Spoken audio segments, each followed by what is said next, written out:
नमस्कार दोस्तों।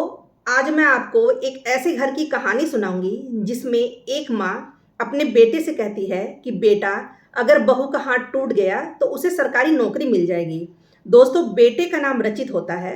रचित रात को 11 बजे अपने राशन की दुकान पर से घर वापस आता है और अपनी पत्नी सुगंधा से खाना लगाने के लिए कहता है। दोस्तों, सुगंधा को भी बहुत तेज भूख लगी हुई होती है, तो वह जल्दी जल्दी खाना लगा देती है। उसकी सास कामनी जी तो पहले से ही खाना खाकर कमरे में जाकर लेट गई होती है। सुगंधा ने खाना परोस दिया होता है। दोस्तों, रचित ने पहला निवाला तोड़कर खाते ही रोटी उसके मुंह पर फेंकते हुए कहा, यह कैसी ठंडी रोटी खिला रही हो तुम मुझे? मैं इतना काम करता हूं तो क्या मेरे नसीब में यह ठंडी रोटी ही लिखी है? दोस्तों, सुगंधा डर जाती है और कहने लगी, बस मैंने 10 मिनट पहले ही यह रोटी बनाई थी। वह बोलती है कि आपको आने में देर हो जाती है, इसलिए मैं आपकी रोटी देर से ही बनाती हूँ। दोस्तों, रचित गुस्से से उबलते हुए बोला, जब मैं खाना खाने के लिए बैठूं तो मुझे एक एक रोटी गर्मा गर्म ही चाहिए, समझ गई तू?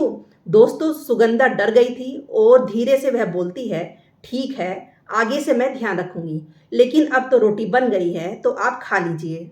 दोस्तों, इतना सुनते ही रचित उठ खड़ा हुआ और उसने सुगंधा का बाल पकड़कर उसका सिर दीवार में दे मारा। दोस्तों, खून की धारा बह निकली और सुगंधा दर्द और अपमान के मारे छटपटा उठी। दोस्तों, अभी उसकी शादी को केवल 10 दिन ही हुए थे और पति का ऐसा रूप देखकर वो सिहर उठी और उसे पति के नाम से ही डर लगने लगा था। रचित बिना खाना खाए ही अपने कमरे में चला गया और अब तो सुगंधा की भूख भी मर गई थी। उसने खाना समेटा और रोते हुए अपने कमरे में आ गई। दोस्तों, उसे देखते ही रचित हैवान की तरह उस पर टूट पड़ा। वह गुस्से में था, लेकिन फिर भी अपनी मनमानी करने से पीछे नहीं हट रहा था। दोस्तों, सुगंधा के लिए रचित का ये एक नया रूप था। अब तो यह सब हर रोज की बात हो गई थी। सुगंधा के मायके में केवल उसकी विधवा बूढ़ी माँ थी और वह भी नानी के घर पर रह रही थी। दोस्तों, इसलिए मायके से भी कोई मदद मिलने की उम्मीद नहीं थी।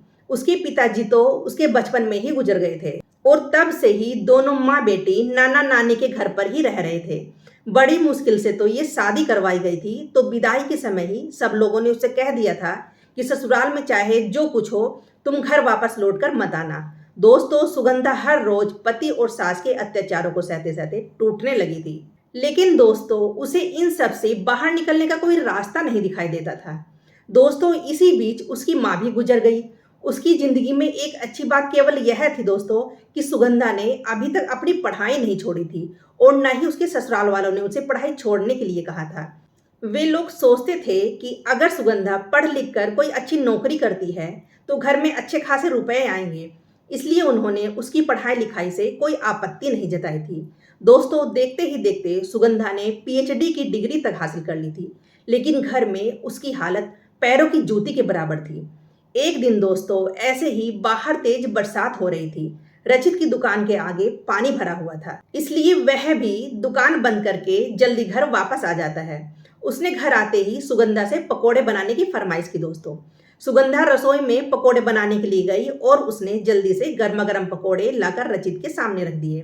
दोस्तों, रचित ने जैसे ही एक पकोड़ा उठाकर खाया तो गर्म पकोड़े से उसका मुंह जल गया और उसने गुस्से से भड़कते हुए कहा, तुम मुझे इतना गर्म पकोड़ा खिलाकर मेरा मुंह जला देना चाहती हो? तुम तो चाहती हो कि मैं मर जाऊं और तुम सुकून से रहो। दोस्तों, वो कहता है कि रुक, आज मैं तुझे अच्छे से सबक सिखाता हूँ। तुझे मुझे परेशान करने में बड़ा मजा आता है ना? दोस्तों, इतना कहकर वो उसे मारने पीटने लगता है। सुगंधा रोती रही, गिड़गिड़ाती रही, लेकिन दोस्तों उसने उसे नहीं छोड़ा। एक बार उसने जब उसे जोर से धक्का दिया तो वह फर्श पर गिर गई और उसकी कोहनी में जोर से चोट लग गई। वह दर्द के मारे बिलबिला उठी। दोस्तों, लेकिन फिर भी रचित का गुस्सा शांत नहीं हुआ और वह उसे तब तक मारता रहा जब तक वह थककर चूर न हो गया। दोस्तों, उसकी सास कामनी जी बड़े मजे से सोफे पर बैठकर यह सारा दृश्य इस तरह देख रही थी मानो टीवी पर कोई एक्शन फिल्म चल रही हो। उन्होंने एक बार भी अपने बेटे को रोकने की कोशिश नहीं की और न ही उन पर अपनी बहू के आंसुओं का कोई असर हुआ। दोस्तों, उल्टा वह तो अपने बेटे को और भी प्रोत्साहित कर रही थी कि बेटा, तू इसकी और पिटाई कर, दिन पर दिन इसका दिमाग खराब होता जा रहा है। दोस्तों, रचित उसे मार पीट कर अपने कमरे में चला गया। कामनी जी भी अपने कमरे में चली गई। दोस्तों, वह फर्श पर ऐसे ही काफी देर तक पड़ी रही। लेकिन जब उसने उठने की कोशिश की तो उसके शरीर में भयंकर पीड़ा महसूस हुई दोस्तों। दोस्तों रात के खाने का समय हो गया था तो कामनी जी उसके पास आई और उसे लात से ठोकर मारकर कहने लगी, उठ जा महारानी, उठकर खाना बना। लेकिन दोस्तों सुगंधा तो हिल भी नहीं पा रही थी, वह दर्द के मारे बेहोश हो चुकी थी। तब कामनी जी घबरा जाती हैं और उन्होंने अपने बेटे को बुलाया। दोस्तों रचित उसे तुरंत लेकर हॉस्पिटल चला गया। हॉस्पिटल में उसने सबको यही बताया कि यह सीढ़ियों से गिर गई है। वहां पर उसका इलाज शुरू होता है दोस्तों। डॉक्टर ने बताया कि उसके हाथ में प्लास्टर करना पड़ेगा और उसकी हड्डी टूट गई है। डॉक्टर ने उसे 2 महीने का प्लास्टर लगाकर रखने के लिए कहा। सुगंधा को अब घर का काम करने में बड़ी दिक्कत होने लगी थी दोस्तों। अब मजबूरन उसकी सास को सारा काम करना पड़ रहा था, लेकिन फिर भी सुगंधा से वह जितना हो सकता था काम करवा ही लेती थी। देखते ही देखते दोस्तों 2 महीने बीत चुके थे और अगले दिन सुगंधा को डॉक्टर के पास जाना था, लेकिन उसे बड़ा डर लग रहा था कि कहीं उसके हाथ में कुछ हो न जाए। दोस्तों इधर रचित भी बड़ा परेशान था, उसे रात को नींद नहीं आ रही थी। अगली सुबह जब वो जल्दी उठ जाता है तो उठते ही वह माँ के कमरे में जाता है और कहने लगता है माँ से कि माँ मुझे बड़ा डर लग रहा है। अगर सुगंधा का हाथ ठीक नहीं हुआ तो क्या होगा, अगर उसका हाथ टूट गया तो। दोस्तों अभी वो बात कर ही रहे थे कि तभी सुगंधा भी उठकर हॉल में चली आई। दोनों की बातें सुनकर उसके कदम ठिठक गए थे।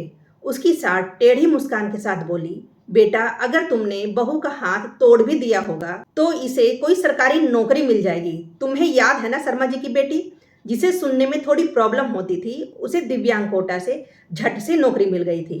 उसी तरह हो सकता है इसका हाथ टूटने के पीछे भी एक अच्छाई हो। अगर इसे टूटे हुए हाथ के कारण नौकरी मिल गई तो फिर बहू घर की नौकरानी भी रहेगी और बाहर से रुपए भी कमा कर लेकर आएगी। माँ बेटे दोनों की प्लानिंग सुनकर दोस्तों बहू ने उन्हें सबक सिखाने के लिए मन ही मन एक अलग योजना बना ली थी। सबसे पहले तो उसे डॉक्टर के पास जाना था ताकि उसे पता चल सके कि अब उसका हाथ कैसा है। वह चुपचाप अपने कमरे में आकर बैठ गई। थोड़ी देर में रचित कमरे में आता है और कहने लगता है, जल्दी से तैयार हो जाओ, तुम्हें याद है ना तुम्हें डॉक्टर के पास जाना है। दोस्तों सुगंधा ने सहमति में सिर हिला दिया और थोड़ी ही देर में तैयार होकर बाहर आ गई। उसका पति उसे लेकर डॉक्टर के पास पहुंचा।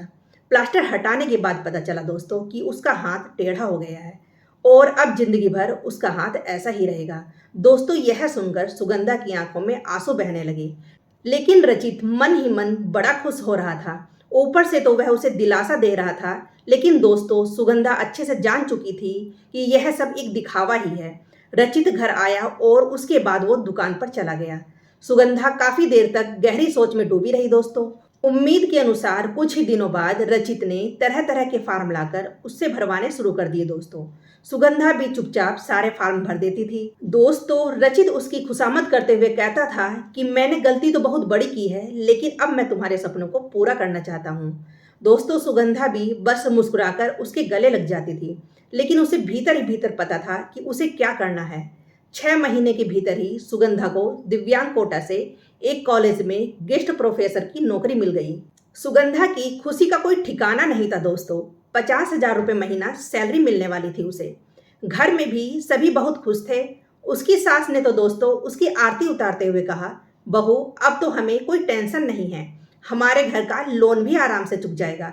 दोस्तों सुगंधा बस व्यंग से मुस्कुरा देती। दोस्तों सुगंधा का कॉलेज थोड़ा दूर था। ट्रेन से उसे वहां पहुंचने में 4 घंटे लग जाते थे।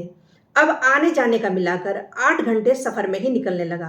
वह सुबह 4 बजे उठकर खाना वगैरह बनाकर 7 बजे कॉलेज जाने के लिए निकल जाती और फिर कॉलेज से निकलने के बाद 7 बजे शाम को घर वापस आती। ऊपर से कभी कभी ट्रेन लेट हो जाती थी तो घर आते हुए कभी उसे 8 या 9 भी बज जाते थे दोस्तों।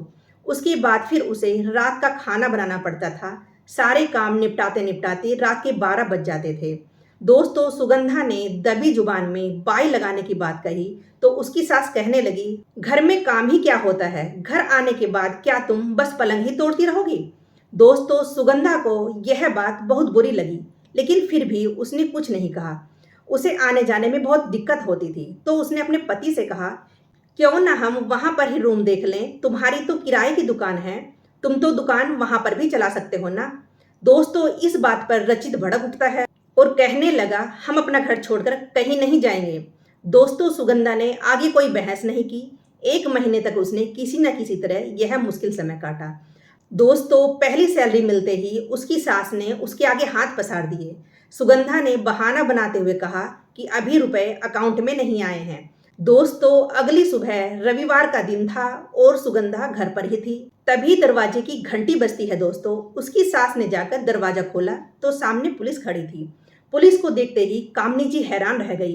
पुलिस ने भीतर आते हुए कहा, घरेलू हिंसा के अपराध में हम आपको और आपके बेटे को गिरफ्तार करने आए हैं। दोस्तों, कामनी जी डर के मारे थर-थर कांपते हुए कहने लगी, आपको कोई गलत सूचना मिली होगी। वह कहती है कि यहाँ पर ऐसा कुछ नहीं होता है। बहू, तुम बताओ, हम लोग तुम्हें कितने प्यार से रखते हैं। दोस्तों, सुगंधा अपना हाथ दिखाते हुए बोली, आप लोगों के प्यार का नतीजा है ये, और कोई सबूत चाहिए क्या आपको? तब तक दोस्तों रचित भी कमरे से बाहर निकल कर आ गया।